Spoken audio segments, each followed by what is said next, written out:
All right, what I want to do on Project Overlander is up here, and I realize there's going to be a problem, but I think I might have a cheap solution. What's happening, Panda Nation? Peter Von Panda here, out with Project Overlander. This is my '06 Jeep Commander Limited. Right up here on the top of the roof, I actually want to put a light bar right up here, like a 50-inch light bar, LED light bar, to really give myself some good illumination. The headlights on this, aren't that great. And if you're setting up camp or something, you really want to be able to see what you're doing. You want to basically illuminate the whole campsite. If you're driving where there are no lights at all, you kind of want to throw that light way out there. So I thought a light bar up here, something cheap, something simple would give me the light that I need. Now, I have looked at this, and this roof right here is very typical of other Jeep Commander roofs. And right up here, what you might be able to see is that there are lots of little road chips. And in fact, the previous owner or owners have done some touch-up paint to the rock chips. Now, when I was actually looking at Commanders, I saw a lot of Commanders that were way worse. Some had just big bubbles of rust and stuff like that. And so that's actually one of the reasons I picked this, is because rust on body panels is such a nightmare. It's kind of like a cancer. You don't know how deep it goes, where it's going to give out. So this actually isn't that bad, despite the fact that this looks pretty bad. If you are into new cars, this is going to look pretty ugly, but it's not as bad as other cars were. Now, I want to make sure that this doesn't get any worse and mount my lights. So there's actually something simple that I think I can do to address both. And that is to put some black vinyl wrap on the top, kind of seal this in, prevent it from getting any more rock chips, prevent it from oxidizing, and then put the light bar on top of the vinyl. And so it'll kind of mar the paint even less, potentially, and maybe even protect it a little bit. But either way, I think that's going to be the way to go here, as opposed to just leaving this out in the elements, especially because this car is going to be parked outside for the remainder of its life, mostly. So I have never wrapped a car before. I have wrapped like the turn signals there, and I did a piss poor job at it. Probably doesn't have to be perfect, but I'm kind of curious to see how this goes. And so let's go ahead and get this wrapped with gloss black, so it's as subtle as possible, and then see if I can get the light bar installed on top of it. It's very possible that I wire up this light bar and flip the switch and the whole car blows up. Yep, pretty possible. All right, so before I show you how I'm gonna mount my roof light here, I wanna get this protected with this vinyl wrap. You can see it's black vinyl, glossy, should match, or actually probably be better than the paint. You can see how scuffed up it is there and how abused it's getting here. Now, I actually just went on eBay and found one of the many listings that sells vinyl wrap. I actually ordered it in 1 foot by 6 feet, I think, because I thought that'd be more than enough. Looks like that might be enough to get it from this edge to the sunroof. I don't wanna block off the sunroof, but I probably should have ordered it like 2 feet wide so that I could really stretch it, get out all of the little imperfections and the air bubbles. It's probably going to be a little hard to actually do. It's probably going to be a little easier with 2 people, but I'm going to start unwrapping this and put it on and see if we can get this down and cover up this front edge and then get onto the light and see if that works.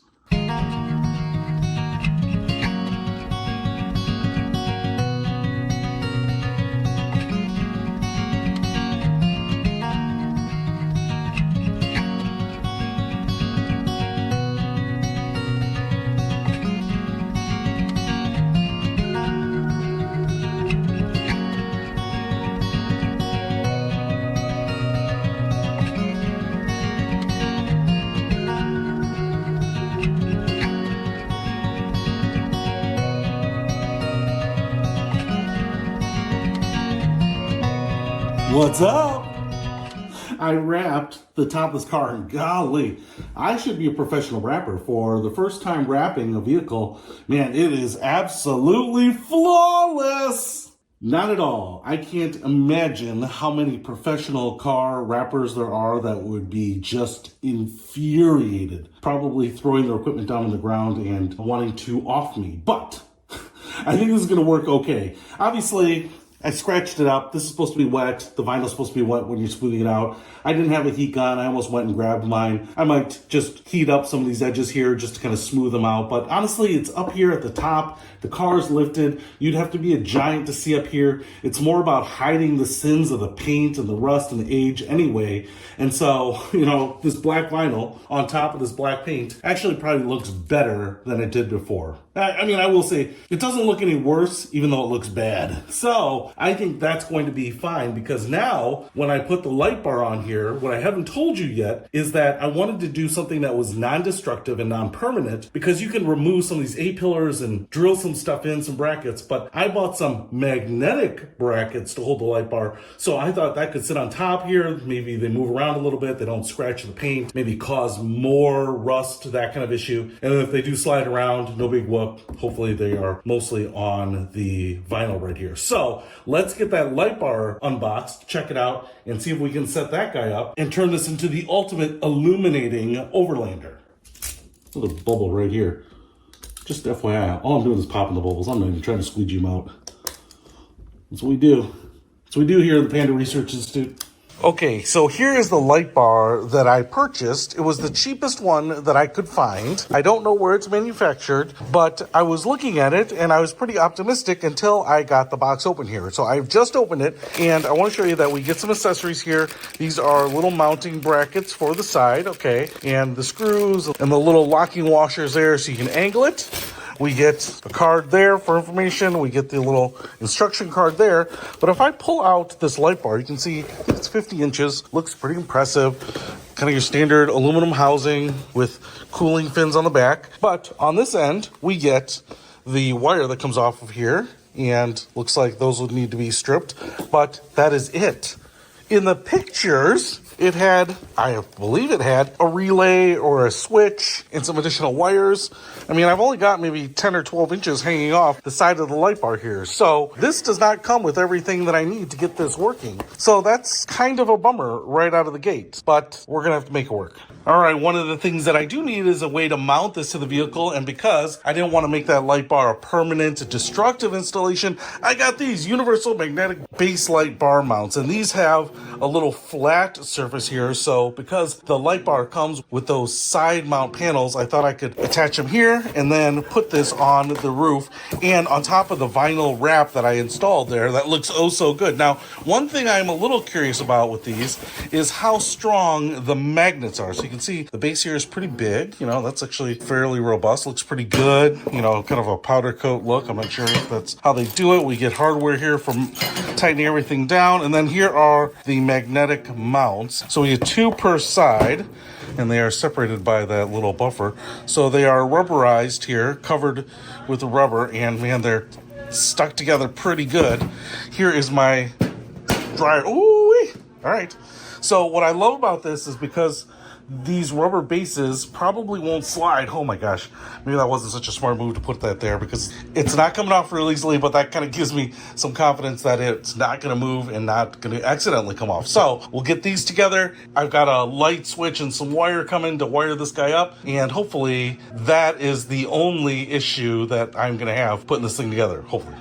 All right. This project is going to end in wiring, sparking, and flaming up and burning this whole project to the ground because there are just so many concerns. So I got a switch, and I didn't realize it came with, I think what this is maybe 20 gauge wiring right here. So I've got it wired in via a relay, and then the power going to the car battery right there, and then the switch routed through the firewall to the dash panel, and then these wires, which would need to go to the light bar.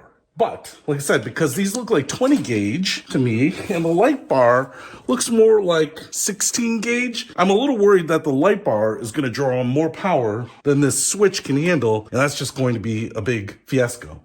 The other problem with this is that the amount of wiring that they give me here is not enough to run up the A-pillar up here. So I actually have to take some other wire. I'm going to use the bigger wire here and splice in some wire, but I hate having more splices than I need and all that, and the different types of wiring. And then I'm kind of wondering how I'm going to center this guy. And with those magnets being so strong, it took me a while to get it off the dryer, by the way, how I'm going to center it and kind of move it around. So this whole thing seems more complicated than it needs to be. But I've got my wire cutters here, so I'm going to start splicing in some wire, and then we will watch the fireworks and this whole thing just burn to the ground in a few minutes. All right, let's get on it.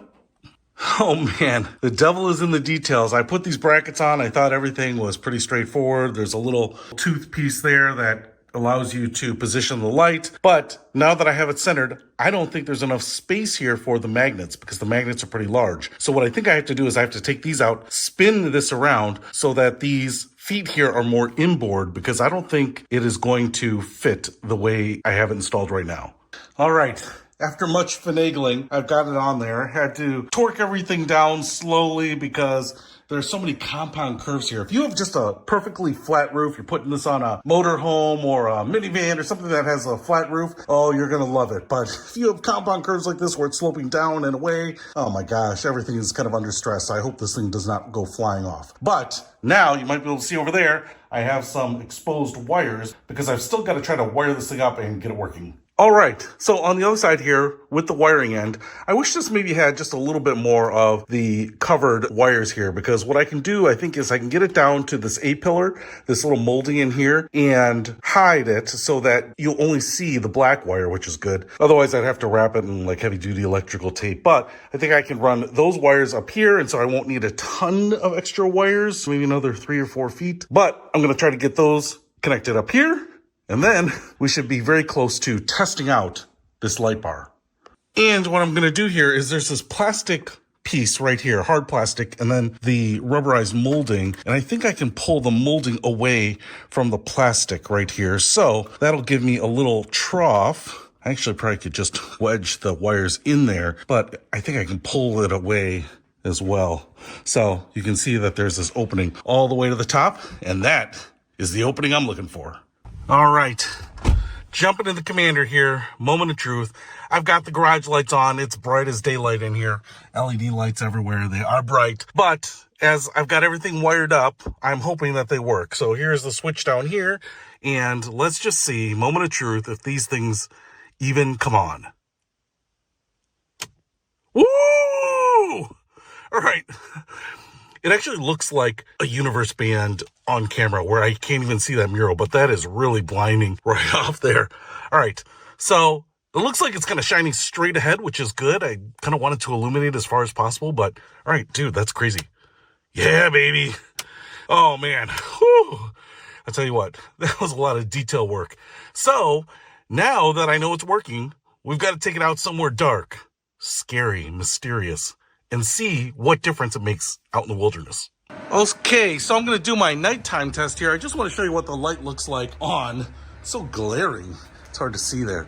But I don't have the car on, just the light on top of it. Man, I'm getting a lot of lens flare from it. You can tell how bright it is. And because it's curved, it's kind of shining that light out here, even though I am off to the side here. But obviously, if I go right in front of it, pretty bright. But let's see what it's like from inside out in the wilderness.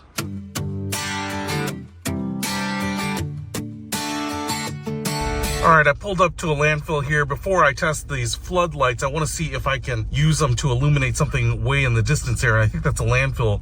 So I'm going to throw on the lights here. And that's impressive. Cattails are kind of highly illuminated here in the foreground, which is kind of making the picture kind of blow out a little bit. But I can absolutely see the contours and the grass and the ridge lines on that hill in the distance there. So pretty impressive for how much throw it's got and how much it's kind of thrown off to the sides there. I could definitely use this for a little search and rescue. Now let's see if it's bright enough to set up a campsite. All right, so I'm down here in kind of a dark picnic area, and I have my headlights on, which are upgraded to LEDs, and some people say those LEDs are too bright, too unsafe for the road because they blind people, which is exactly why I got them. So these headlights are actually pretty bright just by themselves, but I'm gonna go ahead and flip on the overhead light bar here. Woo! Look at that. All right, it might not be that easy to see on camera, but it's like, dude, all the way around, I've got light. And there's a tree line kind of right past, you know, those bushes over there. So you can't see much beyond there, but it's just flooding this whole area. If I were setting up camp here, dude, I could set up like 10 tents and be well lit. Look at that. If I turn that off, all I see are those reeds. I can't even really see that there are trees behind there, although it's just kind of darkening the sky. But if I turn them on, woo-wee! All right, that is bright. Easy to do. 16 gauge wire seems to be okay. Haven't had any problems with it. I got a cheap light bar. I'll put a link to it. But if you want to do this, you're going to have to order that separate light wiring switch kit. And then if you don't want to do a permanent destructive installation, I would highly recommend considering those magnetic mounts as well. I'll put links to it all in the description below. Peter Von Panda, and a cheap but illuminating light bar. Out.